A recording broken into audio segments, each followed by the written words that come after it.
Azalea 2018, Angkatan Baharu hadapi PRU14. Lebih 200,000 berjaya ditawar pekerjaan.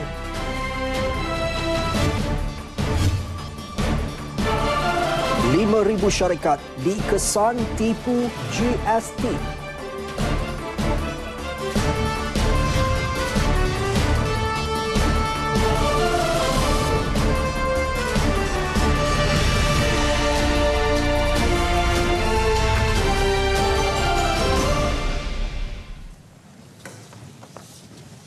Assalamualaikum, saya Atika Muhammad Naim. Dan saya Ivan Tu. 213,676 pencari kerja berjaya ditawar pekerjaan dalam pasaran kerja sepanjang tahun 2017. Statistik tersebut melebihi sasaran ditetapkan Kementerian Sumber Manusia iaitu 175,000 penempatan pekerjaan dalam tempoh setahun. 3 negeri mencatat bilangan penempatan pekerjaan paling tinggi iaitu Perak 22,939 orang, Selangor 21,072 orang, Johor 19,494 dan Pahang 16,075 penempatan. Jelas timbalan Menteri Sumber Manusia Datuk Seri Dr. Ismail Abdul Muttalib, mereka berdaftar dengan Pejabat Tenaga Kerja atau Jobs Malaysia melalui program penempatan pekerjaan 3P.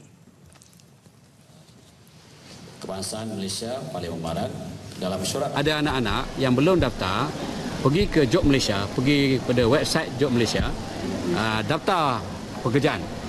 Kerana kita boleh match kan, kita boleh matching kan. Umpamanya pada tahun 2017 sebanyak 256,608 pencari kerja aktif di portal job kita ni, 256,000. Manakala sebanyak 213,000 penempatan pekerjaan telah pun berjaya dilakukan terhadap pencari kerja. Ini kerjaan kita di kementerian, bukan kementerian kita tapi kementerian lain. Begitu juga yang melalui TVET baru ni, Kementerian Wanita terlibat Kementerian Kerja lain dan sebagainya, JKR. Jadi kita ada 7 kementerian yang akan bersama. Statistik juga menunjukkan 533 golongan kelainan upaya, 480 ibu tunggal, 196 bekas penagih, 146 gelandangan dan 53 bekas banduan berjaya memperoleh pekerjaan hasil komitmen pihak kementerian membantu mereka. Datuk Seri Dr. Ismail yang juga ahli Parlimen Maran menyatakannya selepas merasmikan Mesyuarat Agung Persatuan Ibu Tunggal Daerah Maran di Pahang.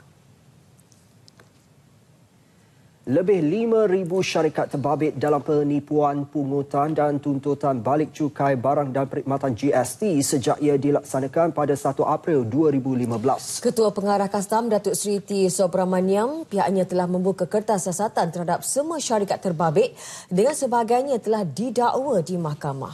Jelas beliau, jumlah syarikat terbabit bagaimanapun hanya peratusan kecil daripada keseluruhan 465,000 syarikat yang mendaftar di bawah GST. Jadi di bawah rejim GST ini sukar untuk syarikat menipu, ya. Dan satu sistem pencukaian yang amat telus, ya. Jadi kita kena terima hakikat itu. Yang menipu ni kita akan dakwa di mahkamah, ya. Dan syarikat-syarikat yang dah memungut GST, tak bayar dan sebagainya, kita juga senarai hitamkan, ya. Untuk mengurangkan isu-isu ni kita telah memperkenalkan program Duta GST lah, ya. Di mana macam saya kata tadi, pendekatan yang kita ambil ialah pematuhan melalui pendidikan. Datuk Seri Subramaniam bercakap kepada media selepas program Kayuhan Amal Kastam 1 Malaysia di Putrajaya. Program diadakan serentak di seluruh negara anjuran Persatuan Pegawai Kanan Kastam Malaysia dengan kerjasama Persatuan Sindrom Down Malaysia. Kayuhan di Putrajaya disertai lebih 2,000 orang. Sumbangan RM100,000 berjaya dikumpul untuk disalur kepada Persatuan Sindrom Down Malaysia. Program itu turut mencipta rekod Malaysia sebagai program Kayuhan Amal terbesar serentak dengan penyertaan hampir 7,000 orang di 10 lokasi seluruh negara.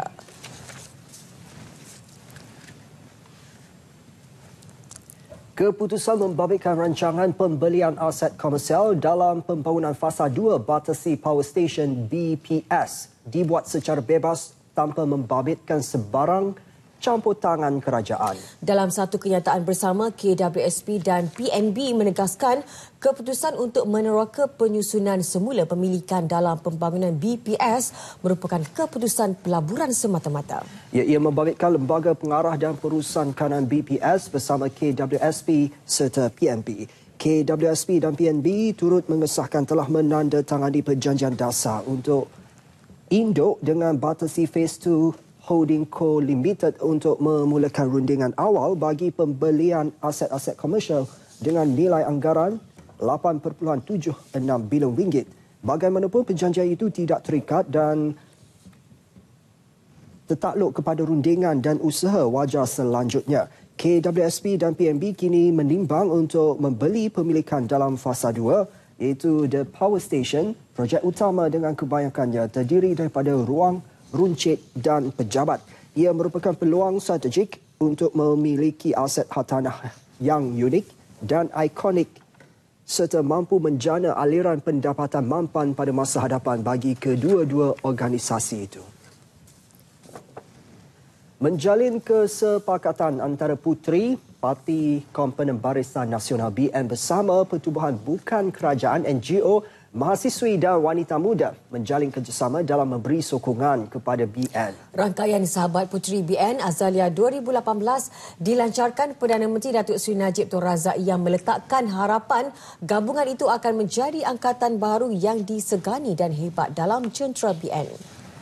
Merakamkan penghargaan terhadap penubuhan Azalia, beliau mahu gabungan yang mewakili generasi milenium itu berintizam dan bekerja bersungguh-sungguh bagi menjamin kemenangan besar BN dalam pilihan raya umum ke-14. Perdana Menteri turut menggariskan 3 pesanan kepada anggota Puteri Parti Komponen BN. Pertama, berjuang dalam barisan padu, kukuh dan mengamalkan budaya kerja sepasukan. Kedua, berjuang dengan niat dan hati yang ikhlas kepada parti dan negara. Dan ketiga, yakin untuk bersama-sama berjuang membina masa hadapan bagi memenuhi harapan rakyat.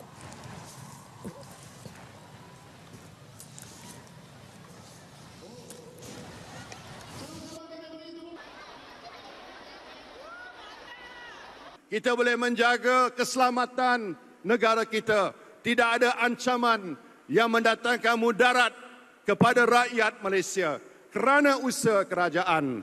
Dan kita juga mempunyai agenda dan kita mampu melaksanakan agenda transformasi negara. Beza kita dengan pembangkang. Pembangkang is a untested coalition. Mereka sebenarnya tidak senang hati dan curiga di antara satu sama lain. Itulah hakikatnya. Oleh itu, kita tidak boleh menaruh harapan kepada mereka, melainkan kepada Barisan Nasional. Perdana Menteri juga menegaskan rakyat perlu mempunyai kesedaran politik bahawa BN adalah parti terbaik untuk memimpin negara pada masa kini dan akan datang. Katanya, sejak sekian lama mentadbir negara, BN sebuah parti yang sentiasa berjuang membina masa hadapan bagi memenuhi harapan rakyat selain mempunyai rekod perkhidmatan yang cemerlang. Pelancaran Azalia 2018 turut dihadiri isteri Perdana Menteri Datin Seri Rosmah Mansor, Naib Presiden UMNO Datuk Seri Syamuddin Tun Hussein dan Ketua Puteri UMNO Datuk Mas Emriati Syamsuddin.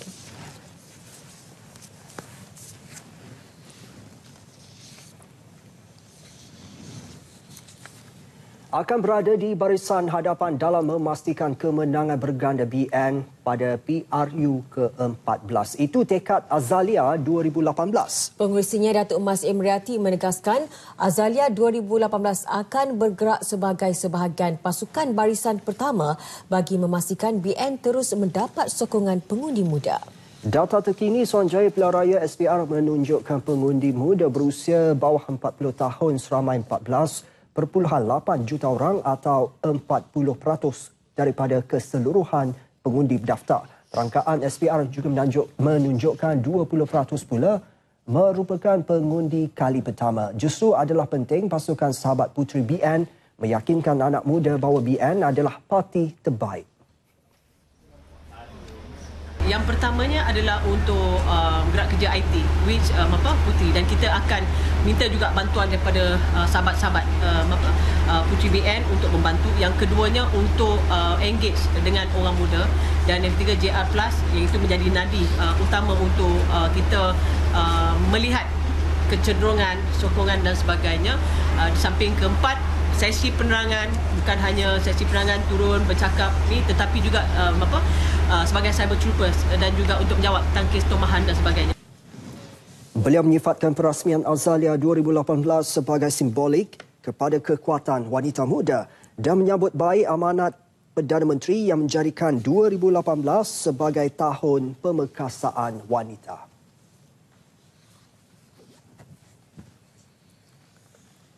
Sebanyak 52 program menghubung menyatu yang bakal memanfaatkan 163,000 pengguna dan penduduk terutama di kawasan luar bandar dilaksanakan di seluruh negara sepanjang tahun ini.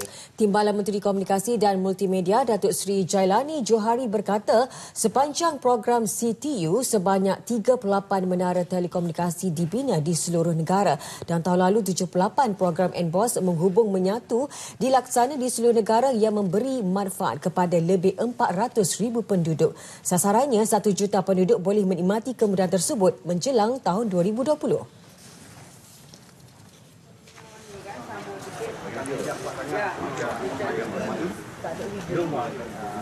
Untuk tahun 2018, 52 lagi program. Maknanya dia berterusanlah, bermula dari hari ini sehingga penghujung tahun lah. Dan di sinilah kita dapat lihat bahawa inilah harapan pihak kerajaan, terutamanya di bawah kepimpinan Yang Amat Berhormat Perdana Menteri. Kita ingin merapatkan jurang digital di antara bandar dan luar bandar. Datuk Seri Jailani yang juga Ahli Parlimen Hulu Terengganu memberitahu media selepas melancarkan program NBOS menghubung menyatu di Kampung Landas Ajil. Turut hadir Ketua Setiausaha Kementerian Berkenaan Tan Sri Dr. Sharifah Zarah Said Ahmad. Sempena program ini, 40 buah rumah penduduk kawasan Parlimen Hulu Terengganu dibaik pulih melibatkan perbelanjaan RM400,000. Selain 200 bantuan khas untuk anak yatim yang menerima bantuan RM100 seorang, manakala ibu tunggal menerima bantuan barangan keperluan harian.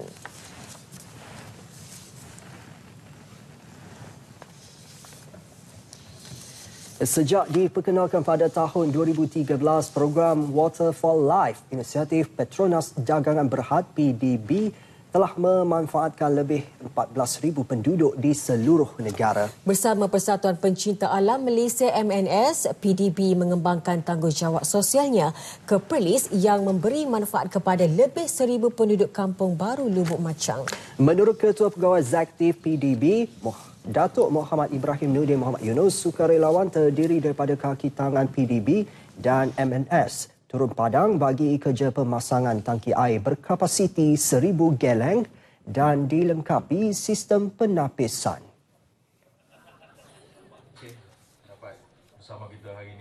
Program ini adalah untuk menangani isu-isu bekalan air kepada kawasan-kawasan pendalaman di kampung-kampung di mana penduduk-penduduk mendapat adalah sukar untuk mendapat bekalan air yang jernih dan konsisten. Dengan demikian pada hari ini pada tahun 2018 ini adalah kali pertama kita adakan.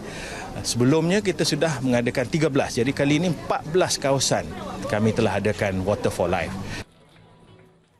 Beliau menyatakannya selepas majlis penyerahan 2 telaga tiup dan 4 tangki air di Kampung Baru Lubuk Macang. Kos pemasangan sebanyak RM80,000. Terima kasih sebenarnya kepada Yang Amat Berhormat Menteri Besar Perlis, Datuk Seri Azlan Man, dan juga kerana memberi cadangan supaya kampung ini didahulukan projek yang sebegini. Sebenarnya seluruh negeri Perlis ada masalah yang sama sebab kita masih lagi memerlukan bekalan peruntukan untuk menukar paip-paip yang lama ni. Yang pastinya 1 kilometer memakan peruntukan hampir 1 juta. Majlis disempurnakan Raja Muda Perlis Tuanku Said Faizuddin Putra Jamalulai.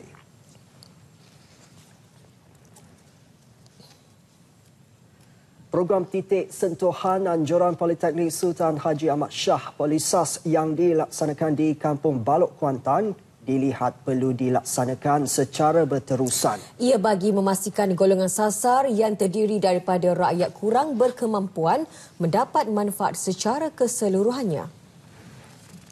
Menurut Ketua UMNO bahagian Indra Mahkota, Datuk Muzaffar Kamal Abdul Hamid, program dengan kerjasama Unit Penyelarasan Pelaksanaan Jabatan Perdana Menteri serta Kementerian Pendidikan Tinggi itu jelas menunjukkan kerajaan sedia membantu rakyatnya tanpa mengira parti politik.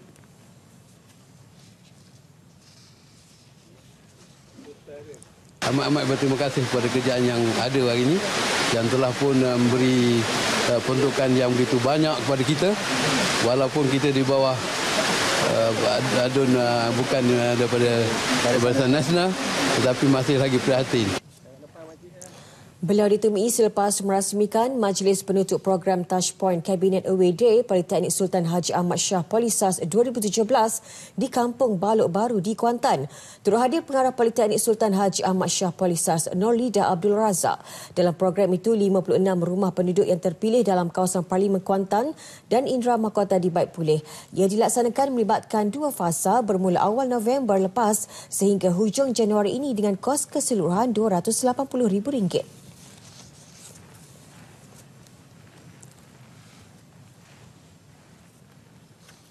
Pelbagai usaha dilakukan pihak berkuasa tempatan Sabah memberi keselesaan dan kemudahan kepada penduduknya dan terbaru di Kota Kinabalu, pihak berkuasa Dewan Bandarayanya membina laluan berbasikal untuk kemudahan warganya beriadah. Segmen Negaraku bersama Juliana Bangot meninjau kemudahan terbaru itu yang sinonim dengan kehidupan warga kota ketika ini. Saksikan.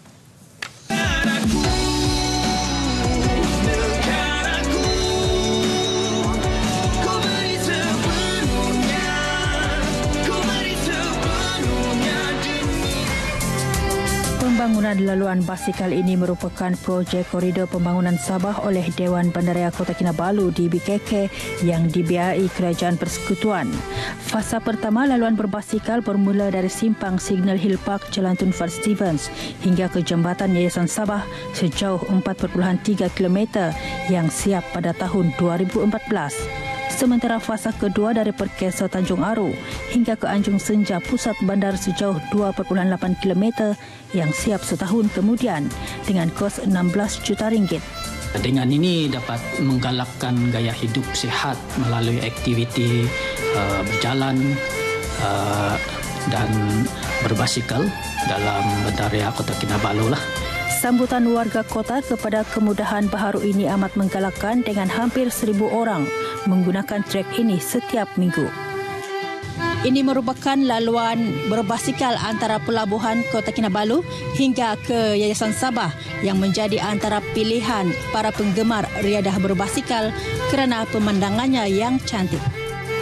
Saya rasa seronok lah macam ni, senang kan kalau nak bawa budak-budak. So tak bahayalah, cantik. Lepas tu dia punya udara pun terpilut kan, sejuk lah. Boleh bawa budak-budak semua datang awal pagi lah, datang senaman sini, basikal lah sama kawan-kawan semua.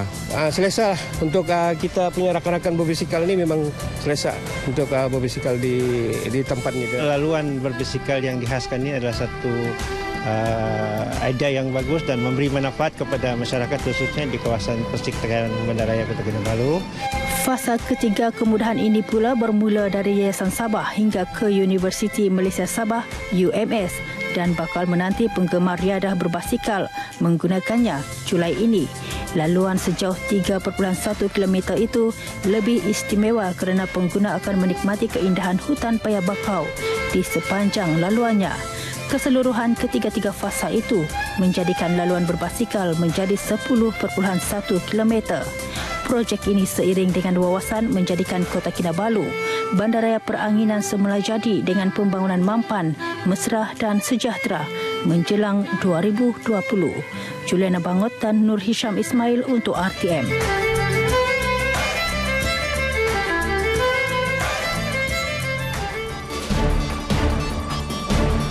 Liter air 27 buah rumah di Kampung Barok Alai di Melaka dicuri. Kejadian ke-6 di kawasan itu bulan ini. Laporannya seketika lagi.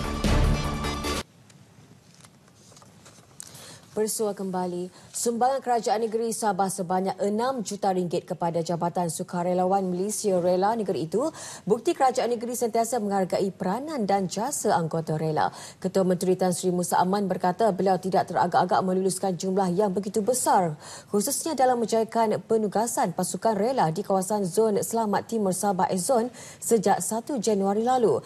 Beliau bercakap kepada media selepas majlis pelancaran penugasan anggota rela di Zone bertempat di Pusat Latihan Rela Negeri Sabah di Tuaran. Seramai 504 anggota rela ditugaskan di Zone bagi membantu mengawal keselamatan bersama-sama pasukan dan agensi keselamatan lain.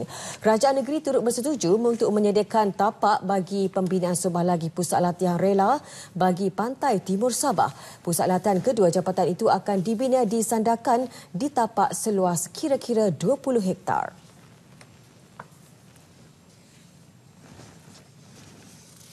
27 buah rumah di Kampung Baroh Alai, Melaka hilang meter paip air dipercayai dicuri awal pagi tadi mengakibatkan penduduk terlibat terputus bekalan air. Kejadian tersebut merupakan yang ke-6 berlaku pada bulan ini di sekitar kawasan tersebut yang melibatkan kehilangan meter paip air dalam jumlah yang banyak pada satu-satu masa kejadian. Ya, kejadian pengerusi Jawatankuasa Kemajuan dan Keselamatan Kampung JKKK Baroh Alai, Dato' Akramuddin Aziz berkata, sebelum ini kejadian berlaku membabitkan beberapa unit kedai ikan bakar, tandas dan surau di kawasan terbabit. Dan katanya beliau yakin ia dilakukan oleh pihak yang sama kerana memfokuskan kawasan tersebut sebagai tempat tumpuan utama kegiatan mereka. Dan apa yang kita mohon kerjasama daripada pihak berkuasa supaya dapat memantau permis-permis yang membeli besi-besi buruk ini supaya dapat melihat adakah meter-meter pipe yang dicuri daripada orang kampung ini berada di permit-permit tersebut. Dan untuk pengetahuan juga kerana benda dengan kehilangan meter pipe ni ianya menyusahkan masyarakat kampung. Tambah beliau, pihaknya juga akan mula melakukan rondaan pada waktu malam bagi mengelak kejadian tersebut daripada berulang. Beliau yang juga ahli Majlis Bandaraya Melaka Bersejarah MBMB berkata demikian kepada RTM selepas melakukan tinjauan di lokasi kecurian meter pipe tersebut di Alai. Semayang subuh nak mandi, tengok buka pipe air tak ada. Habis saya ingat satu kampung Alai lah tak ada air. Habis saya diam je lah. Ada air tangki sikit, saya gunakan air tangki je. Lepas tu saya tunggu sampai tengah hari, anak-anak saya kata pergi telefon jiran-jiran semua, yang jiran yang mana tak terlibat dia ada air. Bagi saya tak ada. Habis ada jiran sebelah pun terlibat sama, dia telefon saya. Saya kata tak tahu pula dekat depan tak ada. Habis kita orang keluar pergi tengok depan pipe meter dia dah tak ada. Sebab saya bangun pagi-pagi biasa dalam pukul 4 lebih, pukul 5 nak buat kita orang berniaga. Jadi nak buat persiapan untuk pagi nak berniaga. Jadi bila kita orang buka air tengok tak ada. Tapi tak suspek pun meter tu tak ada. Biasa kalau air kat sini air tak ada, dalam pukul 6 dah ada air dah. Jadi lepas kita orang buat juga persiapan mana yang boleh. Habis buka kedai sampai depan tengok meter tak ada. Satu laporan polis telah dibuat di Balai Polis Kandang Melaka bagi mengelak ia berulang.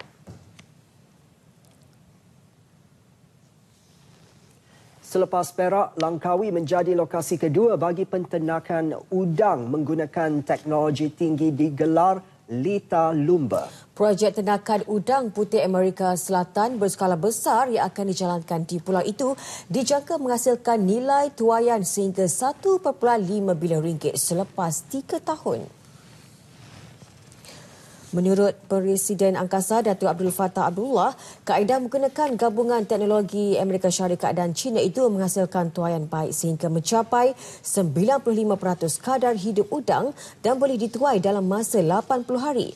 Beliau berharap koperasi di Kedah khususnya Langkawi mengambil bahagian dalam projek ternakan udang berkenaan. Projek ni, dia ada beberapa kaedah lah. Pertama, mungkin dia akan terlibat dengan aktiviti upstream, aktiviti hilir sebagai kontraktor. Dia juga akan terlibat barangkali dari segi pelaburan lah. Mungkin dia ambil 1 kolam, 2 kolam, 3 kolam untuk menternak.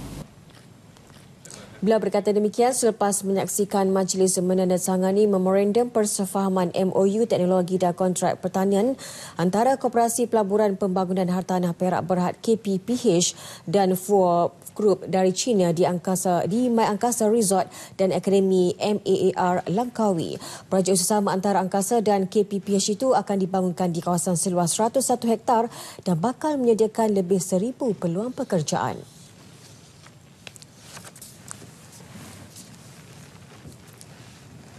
Dan ini pula di Pahang, 100 nelayan di kawasan ataupun daerah Pekan menerima bantuan berbentuk tong insulasi yang boleh memuatkan sehingga 200 kg hasil tangkapan, jaket keselamatan, jaring dan set peralatan menangkap ikan. Bantuan disampaikan Adun Peramujaya Datuk Seri Sheikh Mohamad Puzi. Terhadir pengarah Lembaga Kemajuan Ikan Malaysia LKIM Pahang, Rashima Baharudin dan pengerusi Persatuan Nelayan Pekan, Jali Ismail.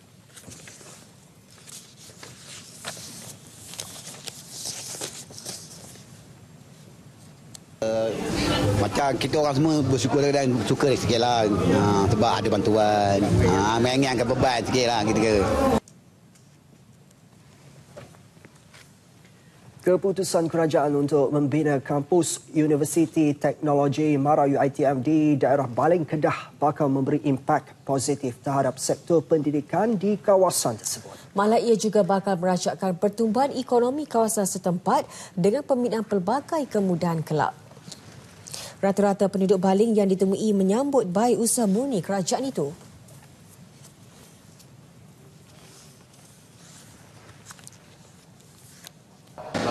Perasaan saya di sini besar seronok dan baguslah sebab ada universiti di daerah Bali ni. Mudah sikit orang pergi melawat ke apa ke dekat. Memang satu perkara yang merangsangkanlah untuk penduduk Baling. Jika benda tidak jadi penghijrahan itu maknanya tidak akan berlaku lah. Jadi maknanya anak-anak Baling ini akan diberi keistimewaan jika ITM itu dibuat di sini. Banyak manfaat, maknanya dari segi prasarana dia, dari segi peluang pekerjaan. Memang bagus. Sebabnya anak Baling kira betul lah kan dapat melanjutkan pelajaran, tak payah pergi keluar. Rasa seronok sangatlah, kata anak-anak tak payah pergi jauh lah kan. Mak pun nak pergi taklah jauh sampai Kuala Lumpur kan. Dekat sikit. Rasa seronok lah, bangga lah. Aku tak tinggi sangat sebab mak pun bukannya senang sangat kan. UiTM Baling akan dibina di atas tanah seluas 65.2 hektar di Kampung Bandar di Mukim Siong, kira-kira 9 km dari Pekan Baling, dan kerja-kerja pecah tanah akan dilakukan pada Mac ini. Ahli Parlimen Baling Datuk Seri Aziz Abdul Rahim berkata pihaknya mensasarkan antara 25 hingga 30% pelajar yang akan melanjutkan pengajian di UiTM Baling terdiri daripada anak-anak Baling sendiri. Ini akan jadi tempat pusat sport science. Makna ramai doktor dilahirkan mungkin. Lepas mereka masuk MRSM, mereka balik masuk UiTM di dalam daerah Baling ini untuk mereka menjadi seorang doktor. Inilah usaha dan niat nawaitu yang kami akan usahakan insya-Allah. Beliau bercakap kepada pemberita selepas menyampaikan sumbangan kepada pelajar Maktab Rendah Sains MARA MRSM Baling di Baling. Nak belajar sungguh-sungguh, nak jaya, nak balas jasa ibu bapa. Saya akan belajar bersungguh-sungguh untuk membalas jasa ibu bapa yang banyak berkorban untuk saya. Pada Mei 2013, Perdana Menteri Datuk Seri Najib Tun Razak mengumumkan pembinaan 3 lagi kampus baru UiTM di utara Semenanjung iaitu di Lumut Perak, Balik Pulau, Pulau Pinang dan Baling Kedah. Kelab Media Kelantan Darul Naim Kemudi muncul sebagai organisasi media pertama di negara ini menyahut seruan Suruhanjaya Pencegahan Rasuah Malaysia SPRM menandatangani lafaz Ikrar Bebas Rasuah IBR. Seramai 150 ahli kelab berkenaan yang mewakili 16 agensi pengamal media di Kelantan melafazkan ikrar itu diketuai Presiden Kemudi Azran Fitri Abdul Rahim sempena mesyuarat agung dan pemilihan jawatankuasa kemudi Penggau 2018-2020 di Kota Baru. Lafaz ikrar tersebut disaksikan Pengarah SPRM Negeri Datuk Moh Samsudin Yusof dan Pengarah Jabatan Pembangunan Persekutuan JPP Kelantan Datuk Yahaya Mamat.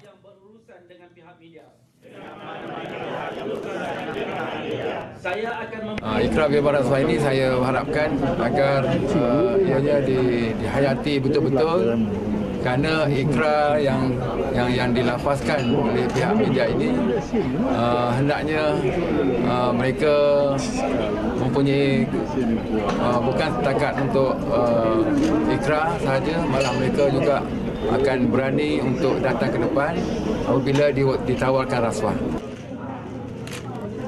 Beliau turut meminta pengamal media dapat terus berperanan menyebar luas maklumat mengenai rasuah sekaligus memberi kesedaran kepada masyarakat tentang kesan buruk daripada aktiviti tidak bermoral itu. Dalam perkembangan sama, beliau memaklumkan kira-kira 30% jabatan dan agensi kerajaan di Kelantan telah menandatangani lafaz IBR. Pihaknya menyasarkan jumlah itu meningkat tahun ini berikutan permintaan daripada agensi dan NGO untuk mengadakan program IBR seterusnya dapat memperluas kempen anti rasuah kepada masyarakat.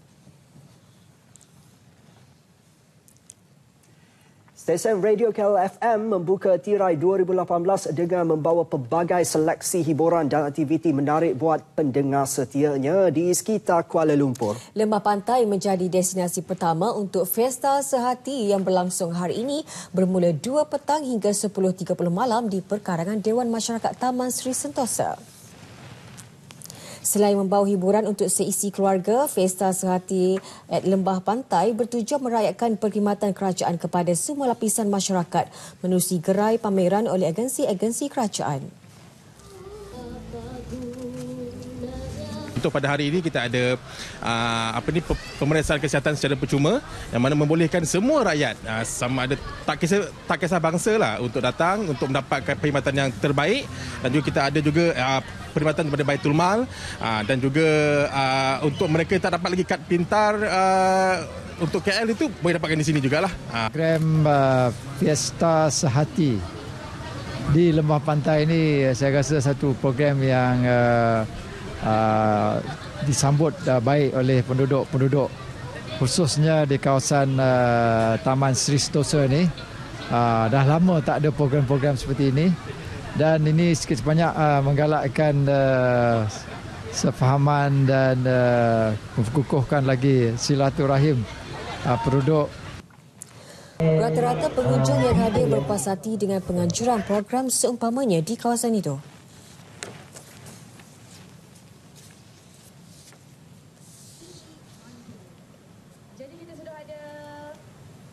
Ini pertama kali buat kat sini, tak pernah buat, tapi buat ini untuk komuniti sini baguslah.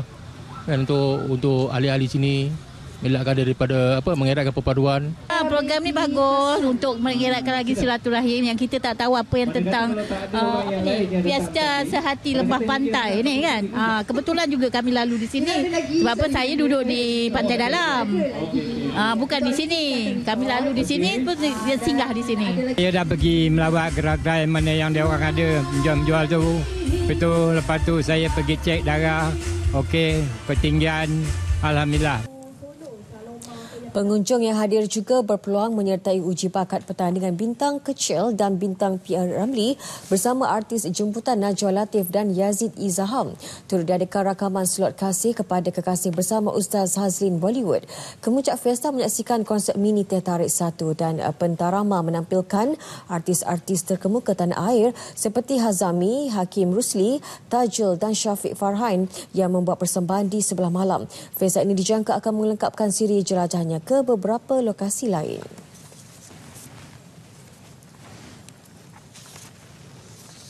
Kerajaan Negeri Johor akan terus memberi kerjasama baik kepada projek Rapid Transit System RTS Link di antara Johor dan Singapura yang dijangka meracakkan lagi ekonomi rentas sempadan kedua-dua belah pihak.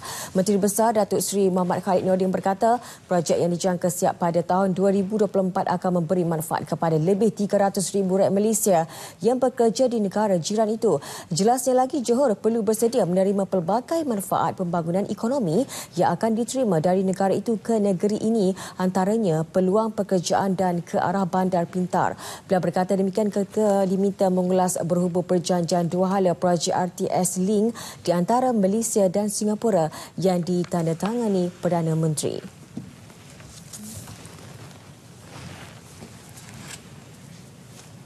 PRJ Holdings berhad melalui anak syarikatnya PRJ Healthcare menandatangani perjanjian jual saham SSA bagi cadangan pengambil alihan keseluruhan kepentingan equity di Rupi Medical Centres yang berhad RMC dan hartanahnya.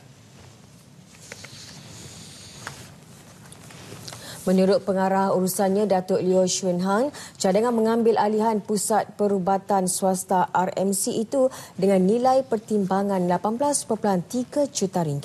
7.3 juta ringgit untuk kepentingan equity dalam RMC, manakala 11 juta ringgit lagi untuk kedua-dua hartanah dari Limecom.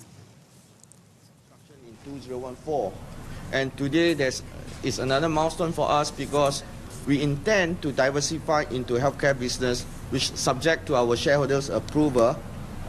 It will probably happen in April this year, and we are calling for EGM to approve the diversification of business. Tampaknya keputusan terlibat dalam industri perubatan dan kesihatan itu juga selari dengan permintaan dalam sektor itu yang semakin kukuh di negara ini. Beliau ditemui selepas majlis menandatangani SSA yang turut disaksikan Timbalan Menteri Keuangan Datuk Lee Chi Leong. Tahun lalu, Malaysia menerima... Segmen sukan kami mulakan dengan berita yang baru diterima. Ada khabar gembira, pasangan beregu lelaki negara mengesahkan slot ke aksi final menupaskan gandingan Taiwan Cheng Kun Ling, Wan Chi Lin dengan set 21-16 dan 21-17.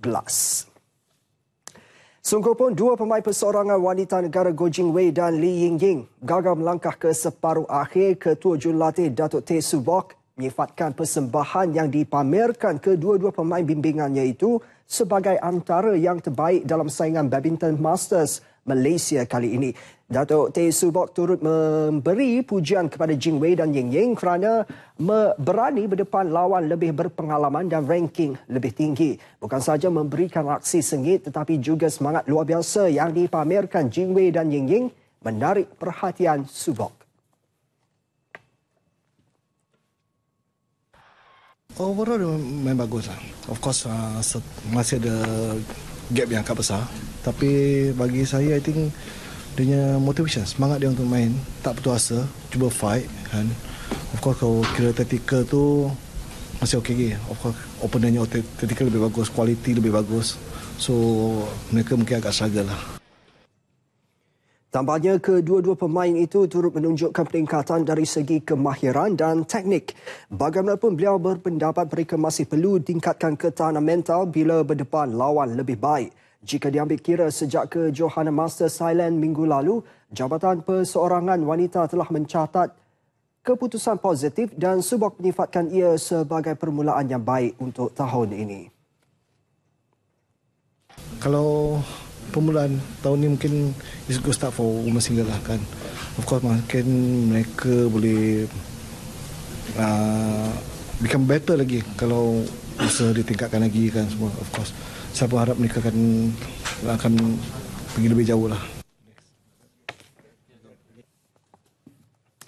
Seramai 3,800 pelajar dari 235 sekolah di seluruh negara menyertai Karnival Program Pembangunan Rugby Kebangsaan NRDP 2018 yang berlangsung di Padang BUPM Selangor. Karnival ini yang berlangsung selama 2 hari lebih menarik dengan 3 format permainan dan 11 kategori. Lebih unik, separuh daripada penyertaan adalah sekolah yang bukan di bawah program NRDP.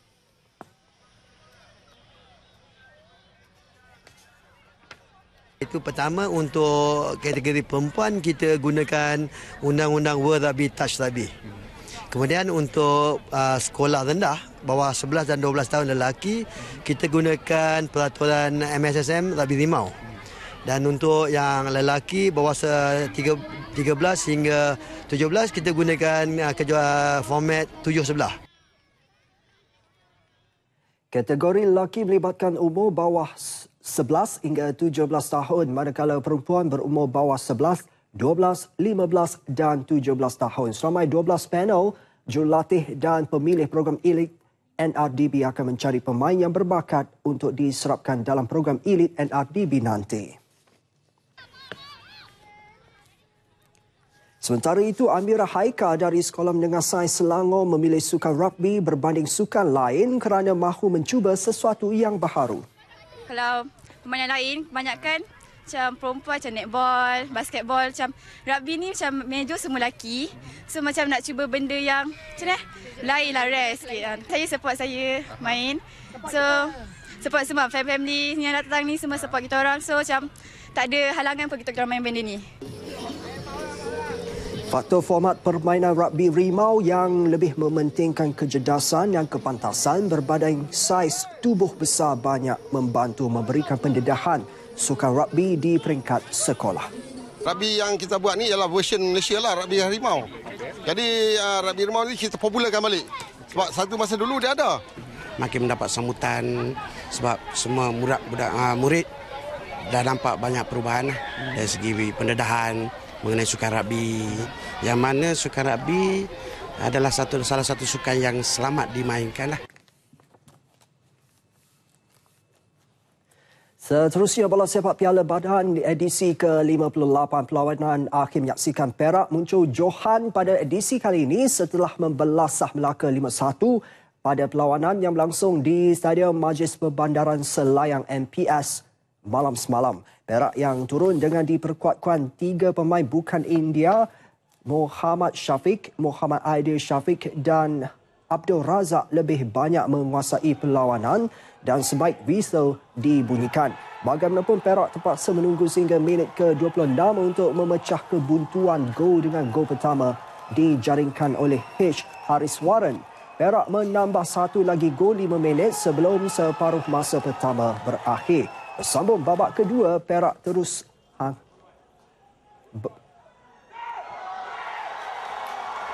banyak jaringan, sebaliknya Melaka bertungkus lumus mengkidu peluang gol. Separuh masa kedua ini juga menyaksikan Muhammad Aidil Syafiq menjadi wira Perak dengan mencipta hat-trick. Manakala Melaka hanya mendapat gol sagu hati pada hujung perlawanan. Tamat perlawanan 5-1 juga menjulang Muhammad Aidil Syafiq sebagai penjaring terbanyak kejohanan bola sepak Piala Bahan kali ini.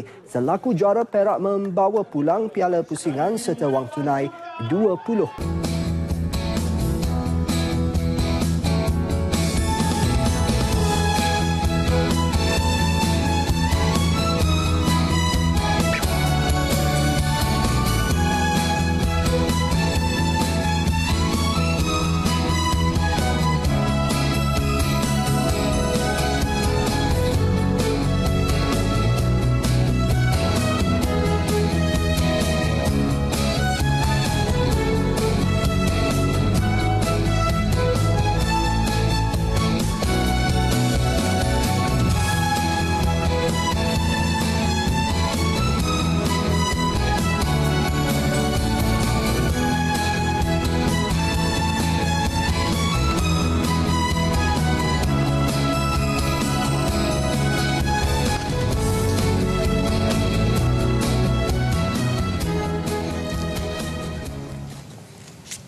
Seorang kanak-kanak lelaki berusia 12 tahun dikuatiri lemas selepas tergelincir dan terjatuh ke dalam sungai Belat dekat Jaya Gading di Kuantan petang tadi.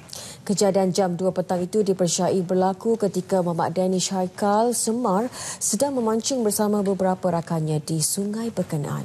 Ya, menurut jurucakap Jabatan Bomba dan Penyelamat, pihaknya menerima laporan pada pukul 2.42 petang dan sepasukan anggota dari Balai Bomba dan Penyelamat Taman Tas dikejarkan ke lokasi kejadian. Operasi mencari dan menyelamat dijalankan oleh unit scuba bomber dan turut membabitkan polis dan Angkatan Pertahanan Awam Malaysia. Setakat 7 malam tadi, mangsa masih belum ditemui dan operasi terus berjalan dengan turut dibantu oleh penduduk kampung.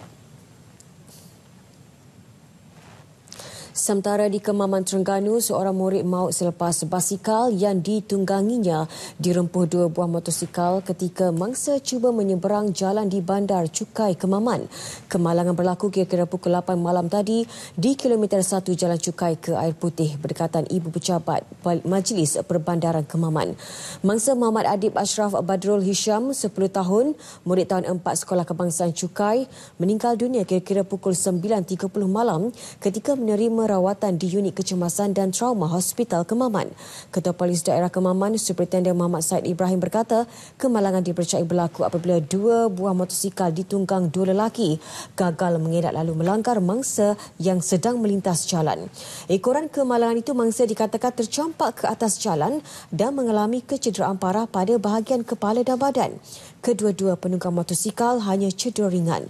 Jenazah mangsa dituntut ahli keluarganya kira-kira 12.15 malam tadi untuk urusan pengebumian.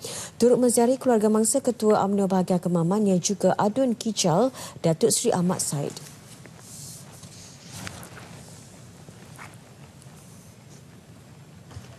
Seorang warga Mas dipercayai hilang ketika membuang air besar di tebingan Sungai Sarawak tengah malam semalam.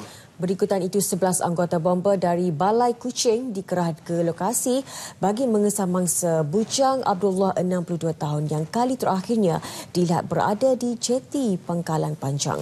Ya, menurut Komandan Operasi dari Balai Bomber dan Penyelamat Kuching, Aftar Singh, operasi yang diaktifkan pada pukul 1 pagi memfokuskan pencarian menggunakan iron gripping dan pencarian di permukaan air. Laporan awam mengatakan mangsa telah terjatuh ke dalam sungai semasa membuang air besar. Aftar yang turut ditemui RTM di lokasi mendedahkan pasukan skuba dipanggil pagi tadi bagi membantu mengesah mangsa yang mungkin berada di dasar sungai. Buat masa ini, operasi mengesan diperluas sekitar 1 km meliputi kawasan tebingan Kuching.